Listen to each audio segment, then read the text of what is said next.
जी अस्सलाम वालेकुम। आज की इस वीडियो में मैं लेकर आया हूँ बहू बेगम का वाकया कि बहू बेगम कौन थी और उसको जन्नत की बशारत कैसे मिली। वीडियो शुरू करने से पहले मैं आप लोगों से एक बात शेयर करना चाहता हूँ। हमारी एक छोटी सी टीम है जो गरीब लोगों की मदद करती है। उन तक ज़रूरियाती ज़िंदगी की चीज़ें पहुँचाई जाती हैं जहाँ तक मुमकिन हो सके। इस चैनल को बनाने का मकसद आप लोगों तक बेसिक नॉलेज पहुंचाना तो है, लेकिन बड़ा मकसद यह है कि इस चैनल से आने वाली अर्निंग हम गरीब लोगों के लिए सर्व कर सकें। तो आपसे कुछ ज्यादा डिमांड नहीं, सिर्फ इतना कि हम इस चैनल पर ज्यादा से ज्यादा सपोर्ट करें और आप भी इस मिशन में शामिल हो जाएं। वेल्थ ऑफ नॉलेज चैनल पर आने वाले तमाम नए व्यूवर्स को हम खुशामदीद कहते हैं। अगर आप इस चैनल पर नए हैं तो बराए मेहरबानी चैनल को सब्सक्राइब कर लें, बेल आइकन को क्लिक करना मत भूलिएगा ताकि हमारी हर आने वाली वीडियो आप लोगों तक पहले पहुंच सके। और अगर वीडियो अच्छी लगे तो लाइक कीजिएगा, शेयर कीजिएगा। तो वक्त को जाया किए बगैर चलते हैं हम अपनी वीडियो की जानिब। आसिफ उद्दौला जो लखनऊ के बादशाह थे, उनकी माँ बहू बेगम जो अरबों करोड़ों की रियासत की मालिक थी। ये जो आप आज़ादारी देखते हैं, जो पाकिस्तान में या पाकिस्तान से बाहर जितने भी ममालिक में, इंडिया में, अमेरिका में देखते हैं, इस आज़ादारी की बुनियाद इन्होंने रखी। वो कैसे रखी कि एक दफ़ा बहू बेगम सोई हुई थी। रात को सोए उनको एक ख्वाब आया। सुबह उठते ही उन्होंने तमाम कनीज़ों को, तमाम गुलामों को इकट्ठा किया और कहने लगी कि मैंने एक बहुत अजीब ख्वाब देखा है। तो वजीरों ने पूछा कि कौन सा ख्वाब देखा है, कैसा ख्वाब? तो बीबी कहने लगी कि मैंने ख्वाब में कुछ ऐसी चीजें देखी हैं जो मैंने पहले कभी नहीं देखी। तो फिर से वजीरों ने कहा कि बीबी क्या देखा है ख्वाब में आपने? बीबी ने कहा कि मैंने देखा है कि हर तरफ हुसैन हुसैन हो रहा है। बीबी और क्या देखा? कि मैंने एक छोटा सा झूला देखा है, एक अलम देखा है, एक तबूत देखा है और एक घोड़ा देखा है। और जब बीबी ने ये सारी चीजें बताई तो हुक्म दिया गया कि जो जो बीबी ने बताया है वो सब कुछ बनाया जाए। कोई झूला बनाकर लाया, कोई ताबूत बनाकर लाया, कोई अलम बनाकर लाया और कहने लगे कि बीबी यही सब कुछ आपने देखा है। और किसी ने घोड़े को सजा कर लाया और पूछा गया कि बीबी यही कुछ आपने देखा है? बीबी ने कहा कि हाँ, मैंने यही कुछ देखा है। तो बहू बेगम ने हुक्म दिया कि इसको फैजाबाद की गलियों में निकाल दिया जाए। वहीं से आजादारी की बुनियाद रखी गई। आज जो पूरे पाकिस्तान या पूरी दुनिया में आप आजादारी देख रहे हैं, ये वहीं से शुरू हुई। ये तबूत निकलने वहीं से शुरू हुए। ये घोड़े और ये अलम, ये सारी चीजें जो पाकों से निस्बत देकर आज भी निकाले जाते हैं, ये वहीं से शुरू हुआ। बहू बेगम एक दफा अपने बेटे से कहने लगी कि मैं करबला जाना चाहती हूँ, तो मुझे करबला ले चलो। तो ऐसा ही हुआ। एक बहुत बड़ा काफिला बहू बेगम के साथ, उनके गुलाम, उनके शागिर्द और बहुत सारे लोग उनके साथ करबला को चले। वहां पर पहुंची तो हुक्म दिया कि मुझे इमाम हुसैन अलैहिस्सलाम का रोज़ा दिखाया जाए। इमाम हुसैन अलैहिस्सलाम का रोज़ा दिखाया गया। मुझे मौला गाजी अब्बास अलैहिस्सलाम का रोज़ा दिखाया जाए। मौला गाजी अब्बास का रोज़ा दिखाया गया।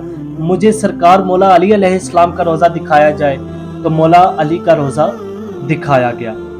जब बहू बेगम हजरत अली अलैहिस्सलाम के रोज़े पर पहुंची तो वहां पर पहुंचकर जो बहू बेगम ने अपने कान में झुमके पहन रखे थे, उनकी मालियत तकरीबन अरबों खरबों की थी और उनका साइज इतना था कि वो बहू बेगम के कान से कंधे तक आते थे और वो नीलम के पत्थर से बना हुआ था, प्योर नीलम के पत्थर से।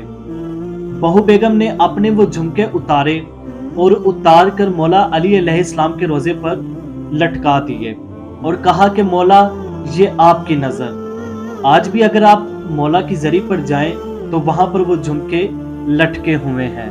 और बहू बेगम ने मौला हुसैन अलैहिस्सलाम के रोजे पर सोने के जवाहरात के बने हुए गुलदान और बहुत सारी चीजें वहां पर बनवाई।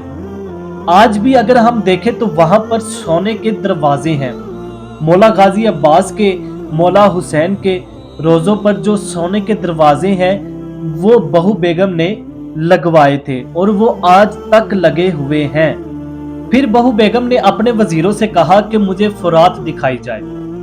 तो वजीरों ने कहा कि वो तो सूख चुका है, क्योंकि मौला इमाम जाफर सादिक अलैहिस्सलाम ने कहा था कि तू अभी तक बह रहा है, तो वो तब से सूख गया है। तो बहू बेगम कहने लगी कि करबला फुरात के बगैर अच्छी नहीं लगती। बीबी का हुक्म होना था कि ईरान से बहुत से मजदूर बुलाए गए और बीबी ने कहा कि यहाँ पर जहाँ पे पहले फुरात बह रही थी, मौला गाजी और मौला हुसैन के रोजे के पास, यहाँ से खुदाई शुरू करो और जो असल दरियाए फुरात बगदाद में बह रहा है वहां से खुदाई करके पानी यहाँ तक लाया जाए। तो वजीरों ने कहा कि बीबी इसमें बड़ा खर्चा आ जाएगा, लाखों रुपए लग जाएंगे। तो बीबी ने कहा कि कोई परवाह नहीं, मैं ये लाखों रुपए देने के लिए तैयार हूं। और वहां से पानी यहां तक जब आया, आज उस नहर का नाम नहरे अलकमा है, जिसको नहरे आसफी भी कहा जाता है। और जो उस खुदाई के दौरान मट्टी वहां से निकली थी, वजीरों ने अर्ज किया कि बीबी अब इस मट्टी का क्या करें। तो बीबी ने कहा कि किराए पर ऊंट गाड़ियां मंगवाई जाएं और इस मट्टी को, क्योंकि वो करबला की मट्टी थी, इस मट्टी को लखनऊ पहुंचाया जाए। तो ऐसा ही हुआ, उनके हुक्म पर अमल किया गया और वो मट्टी सारी लखनऊ पहुंचाई गई।